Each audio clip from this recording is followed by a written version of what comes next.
Hi everyone. Today we're doing this super fun owl in a holiday-esque style. You will want probably something circular to trace. It could be a stencil, it could be a water cup or a lid, or a water bottle, a vitamin. But for those eyes, you probably want to have a more perfect circle, but you're welcome to freehand it too, whatever you're comfortable with. I have a stencil, so that's what I'll be using, but you can choose what to do. For this one, we want our paper turned taller than it is wide. And we're going to start with those big round eyeballs. We want to leave about 1 pencil width between our 2 eyeballs. So kind of imagine where the center of your paper is with your pencil. And you can even use a second pencil and then draw your first eye. Making sure to do it low enough on your paper that you have room for the big tall hat. So you may even want to adjust your center over a little so that your owl is more on one side and you have room for that hat to come down just a tiny bit. So I'm going to start just off center and just above center, top to bottom. And I'm going to draw 2 circles, leaving that little bit of a gap between them.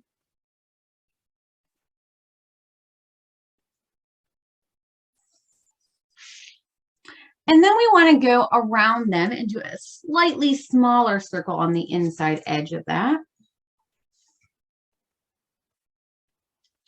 to create the first ring of his eyeball.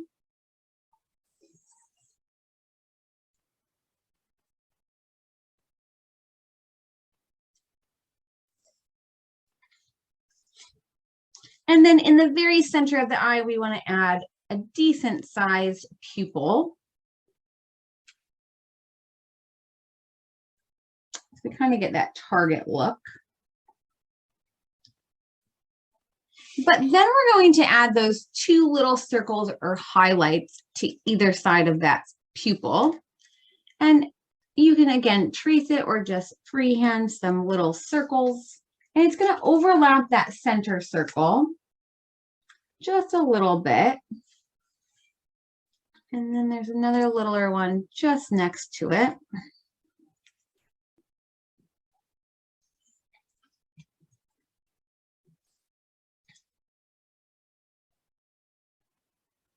Like so. Now, when we color these in, this inside section here will all be colored in black. The other parts you'll color different colors or leave white to create the actual eyes. But owls are kind of known for those big eyes. Now, between those 2 eyeballs, we want to add his little beak. So where they connect almost, we're going to do like a little curve for the top of the beak. And then I curve down to create like a rounded triangle. I'll turn it a little bit more of a point. And at the top, add 2 little lines there for those nostrils, those breathing holes that they have on their beak.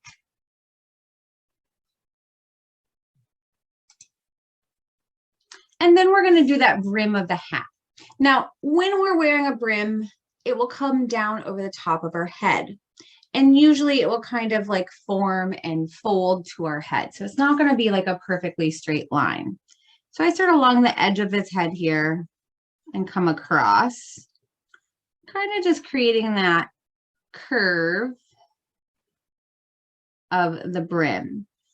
I don't want it to be perfect over its head or eyes. I just want it to kind of be wonky and have a chunk of it there without it necessarily being perfectly straight.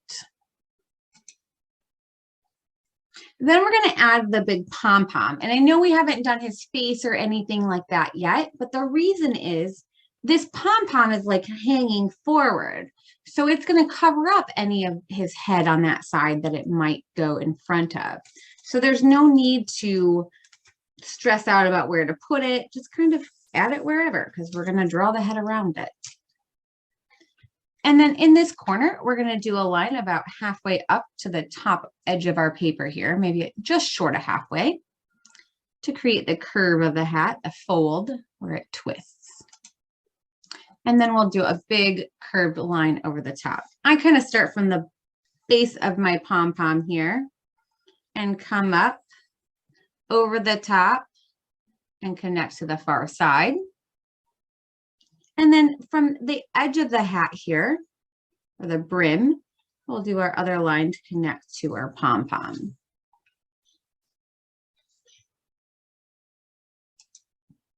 Now we'll draw that face in there.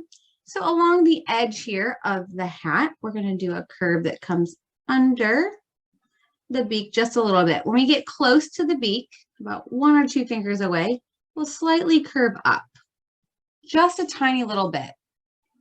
And then at the other side, we'll kind of come back down and create that little ups and down. Then on this side, I'm going to start here at the top edge again and curve down and around, connecting to where I started. Now I feel like this one I want to adjust slightly because I want her beak to be a little longer down onto her head, her face there. Or I need to just curve my line up slightly more than I had it to make the beak that I already had drawn work better. We want to make sure there's a decent amount of it below so it doesn't get lost.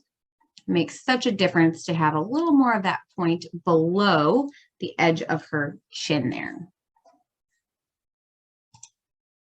Next, we're going to add that star that she's holding. You can use a tracer, or I just start best I can and add a mountain shape to the right. And then I add a slight mountain shape to the left and to the right, leaving me with 2 more legs to add.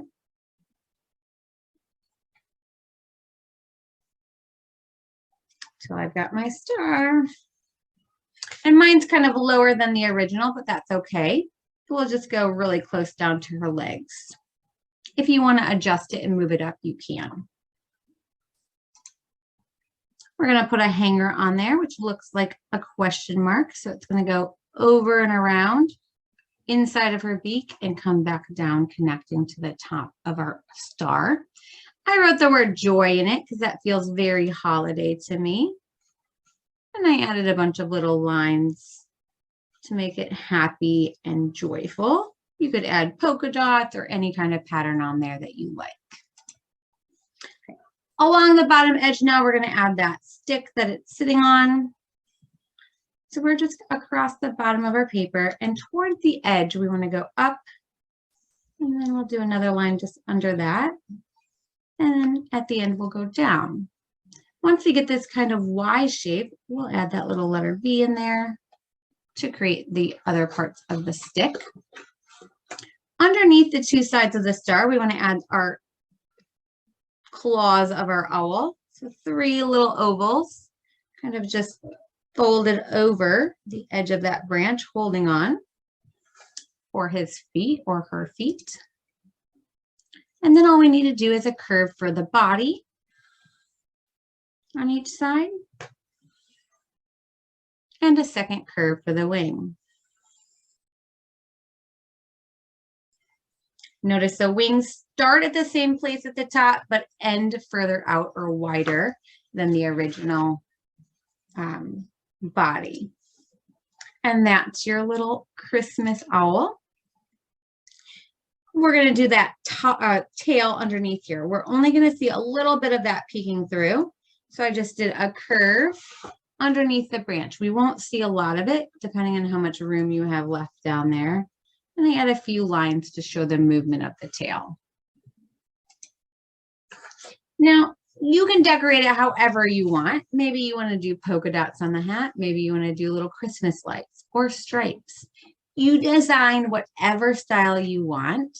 And same with the bird's feathers and colors. Maybe you want to have it Christmas colors. Maybe you want to have it realistic colors. Either way, I can't wait to see what you do with this picture. Don't forget to post your finished project either in our student forum on Facebook, Studio CIA Student Projects, or on our website in our community forum, linked below. Be sure to come back for another drawing soon. Bye, everyone.